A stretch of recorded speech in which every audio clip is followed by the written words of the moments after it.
कल्याणगुणावहं रिपुहरं दुःस्वप्नदोषाहरं गङ्गास्नानविशेषपुण्यफलदं गोदानतुल्यं नृणाम् आयुर्वृद्धिकरं शुभकरं सन्तानसम्पत्प्रदं नानाकर्मसुसाधनं समुचितं పంచాంగమాకర్ణ్యతాం. మేషరాశి వారు కొంతమేర ఆనందదాయకంగా యోగదాయకంగా కాలం గడపడానికి మార్గం అనేటువంటిది సుగమమైంది. రవిగ్రహ సంచారంలో కొంత మార్పు ఏర్పడడం వల్ల చాలా వరకు ఊపిరి పీల్చుకునేటువంటి పరిస్థితిలాగా ఉంది.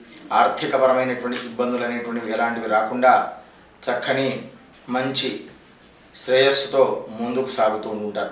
స్వస్తి ప్రజాభ్య పరిపాలయంతాం న్యాయేన మార్గేణ మహిమహీషాః గోబ్రాహ్మణేభ్యః శుభమస్తు నిత్యం లోకాః సమస్తాః సుఖినో భవంతు.